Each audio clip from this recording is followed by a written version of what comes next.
இது மகிமை நேரம். ஆண்டவராகிய இயேசு கிறிஸ்துவின் நாமத்தில் அன்போடு உங்களை வாழ்த்தி வரவேற்கிறேன். இப்பொழுது நாம் ஜெபிப்போம், ஆண்டவரை நோக்கி பார்ப்போம். எங்கள் நல்ல ஆண்டவரே, எங்களுடைய வாழ்வில் நீர் தருகிற தருணங்கள் தற்செயல் அல்லப்பா, எதிர்பார்ப்போடு இந்த பூமியில் வைத்திருக்கிறீர். இப்பொழுது நீர் விரும்புகிறதை எங்களில் செய்தருளும் என்று இயேசு கிறிஸ்துவின் நாமத்தில் ஜெபிக்கிறோம் ஜீவனுள்ள தகப்பனே, ஆமேன். லூக்கா எழுதின சுவிசேஷம் 21வது அதிகாரம் 34வது வசனம். லூக்கா 21:34. உங்கள் இருதயங்கள் பெருந்திண்டியினாலும் வெறியினாலும் லௌகீக கவலைகளினாலும் பாரமடையாதபடிக்கும் நீங்கள் நினையாத நேரத்தில் அந்த நாள் உங்கள் மேல் வராதபடிக்கும் எச்சரிக்கையாயிருங்கள். அன்பானவர்களே, நம்மை பாரமடைய செய்கிற 3 காரியங்களை இந்த இடத்துல நாம் படிக்கிறோம். 1, நம்முடைய இருதயம் பெருந்திண்டியினால் பாரமடையும்.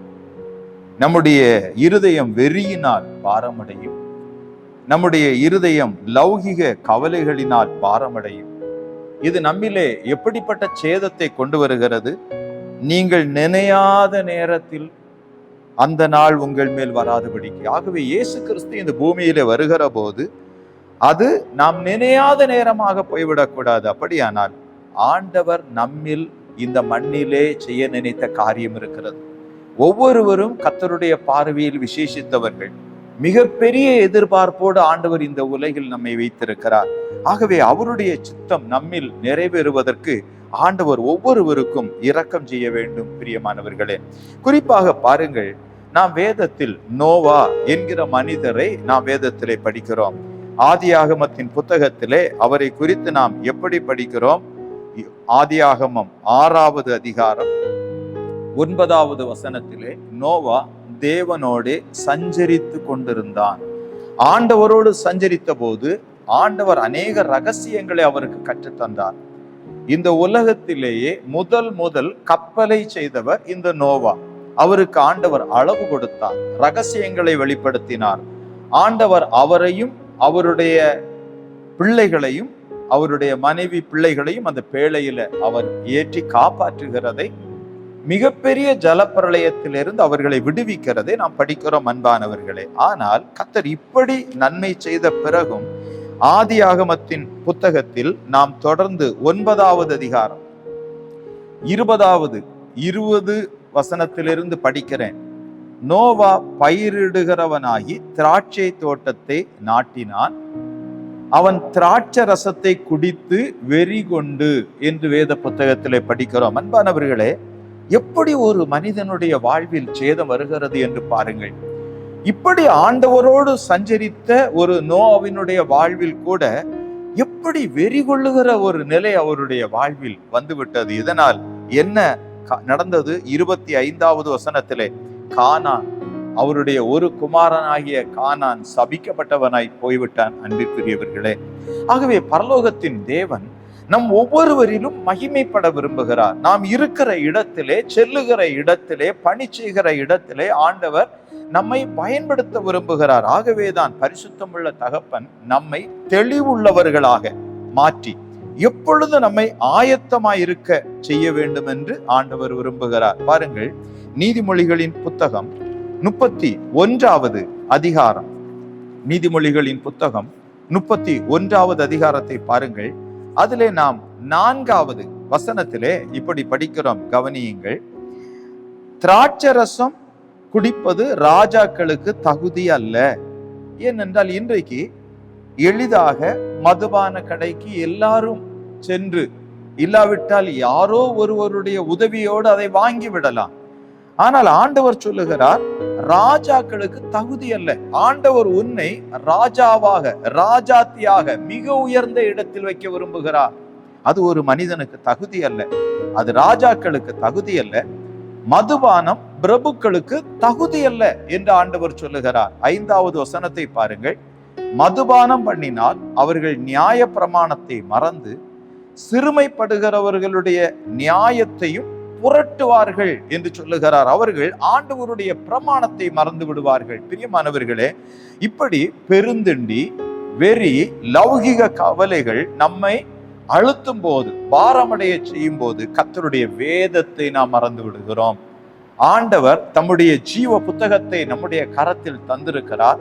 அவைகளை நம்முடைய உள்ளத்தில் வைத்து அவைகளிலே நம்மை நடக்க பண்ண விரும்புகிறார். பாருங்கள், ஏசாயா தீர்க்கதரிசியின் புஸ்தகம் 28வது அதிகாரம், ஏசாயா 28:7 பாருங்கள்.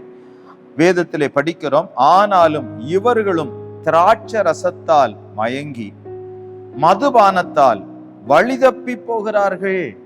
எத்தனை சோகமான நிலை என்று பாருங்கள். ஒரு மனிதனுடைய இருதயம் பாரமடையும் போது அவன் வழிதப்பி போகிற ஒரு பரிதாபமான நிலை வருகிறது. பிரியமானவர்களே, ஓசியா 4:11 நாம் படிக்கிறோம், அந்த மதுபானம் இருதயத்தை மயக்கும் என்று எழுதியிருக்கிறது. தேவ திட்டத்தை ஒரு மனிதனால் செய்ய இயலாமல் அவன் தடுமாறுகிறான். நீதிமொழிகளின் புத்தகம் 23வது அதிகாரம், நீதிமொழிகளின் புத்தகம் 23வது அதிகாரம் 29வது வசனத்தில் இருந்து பாருங்கள். ஐயோ, யாருக்கு வேதனை, யாருக்கு துக்கம், யாருக்கு சண்டைகள், யாருக்கு புலம்பல், யாருக்கு காரணம் இல்லாத காயங்கள், யாருக்கு இரத்தம் கலங்கின கண்கள், மதுபானம் இருக்கும் இடத்திலே தங்கி தரிப்பவர்களுக்கும் கலப்புள்ள சாராயத்தை நாடுகிறவர்களுக்கும் தானே. மதுபானம் இரத்த வருணமாயிருந்து பாத்திரத்தில் பளபளப்பாய் தோன்றும் போது நீ அதை பாராதே, அது மெதுவாய் இறங்கும். முடிவிலே அது பாம்பை போல் கடிக்கும், விரியனை போல் தீண்டும். அன்பானவர்களே, இன்றைக்கு இந்த மதுபானம் எளிதாக எல்லாருக்கும் கிடைக்கிறபடியினால் அநேக வாலிப பிள்ளைகள் தங்களுடைய வாழ்வை இழந்து விடுகிறார்கள். எத்தனை பரிதாபம்! அது மெதுவாய் அவர்கள் வாழ்வில் இறங்குகிறது. அது விரியனை போல அவர்களை தீண்டி அதிலிருந்து வெளியே வர இயலாமல் தவிக்கிறார்கள். ஏசாயா தீர்க்கதரிசியின் புஸ்தகம் 25வது அதிகாரத்தை பாருங்கள். ஏசாயா 25வது அதிகாரம் 7வது வசனத்திலிருந்து நான் படிக்கிறேன். சகல ஜனங்கள் மேலுமுள்ள முக்காட்டையும் சகல ஜாதிகளையும் மூடியிருக்கிற மூடலையும் இந்த மலையிலே அகற்றி போடுவார். ஆண்டவராகிய இயேசு கிறிஸ்து நம் ஒவ்வொருவருக்காகவும் கல்வாரி சிலுவையில உயர்த்தப்பட்டார். எப்படிப்பட்ட அடிமைத்தனத்தில் இருந்தாலும் ஆண்டவர் நம்மை விடுவித்து நமக்கு தெளிவை தரும்படி வந்திருக்கிறார். எதுவும் நம்முடைய இருதயத்தை பாரமடைய செய்ய முடியாது. பிரியமானவர்களே, சிலுவையில உயர்த்தப்பட்ட கர்த்தர் எல்லா தீமைகளையும் நம்மை விட்டு அகற்றி போடும்படி வந்திருக்கிறார். 8வது வசனத்திலே அவர் மரணத்தை ஜெயமாக விளங்குவார். கர்த்தராகிய தேவன் எல்லா முகங்களிலும் இருந்து கண்ணீரை துடைத்து, அல்லேலூயா, தமது ஜனத்தின் நிந்தையை பூமியில் இராதபடிக்கு முற்றிலும் நீக்கி விடுவார். அல்லேலூயா, கர்த்தரே இதை சொன்னார். ஆகவே பிரியமானவர்களை, இன்றைக்கு ஆண்டவர் நமக்கு உதவி செய்யும்படி வந்திருக்கிறார். நம்முடைய வாழ்வில் நம்முடைய இருதயம் பாரமடைந்து விடக்கூடாது. அவருடைய வருகையில் நாம் திக்கற்றவர்களாக நின்று விடக்கூடாது. நம்மிலே இந்த மண்ணில் கர்த்தர் செய்ய நினைத்த காரியத்தை நாம் இழந்து விடக்கூடாது. ஆண்டவரே, எனக்கு இரக்கம் செய்தருளும் என்று ஆண்டவரை நோக்கி நாம் ஜெபிப்போமா? நாம் எல்லாரும் ஆண்டவரை நோக்கி பார்ப்போம். ஆண்டவரே, நாங்கள் நினையாத நேரத்தில் உம்முடைய வருகை வந்து நாங்கள் கலங்குகிற ஒரு சோகம் வரக்கூடாது என்று, எங்கள் ஜீவனுள்ள தேவனாகிய கர்த்தர் எங்கள் இருதயம் பாரமடையக்கூடாது என்று விரும்பினீரே. யாராக இருந்தாலும், எப்படிப்பட்ட சூழலில் இருந்தாலும், ஆண்டவராகிய இயேசு கிறிஸ்து சிலுவையில் உயர்த்தப்பட்டு அந்த இரத்தம் ஒவ்வொருவருக்குள்ளும் இப்பொழுது பாய்ந்து செல்லட்டும். எல்லா கட்டுகளும் தெரிக்கட்டும். ஒவ்வொருவரிலும் தெளிவை தாரும். நீர் விரும்புகிறதை செய்தருளும் என்று இயேசு கிறிஸ்துவின் நாமத்தில் ஜெபிக்கிறோம் ஜீவனுள்ள தகப்பனே, ஆமென்.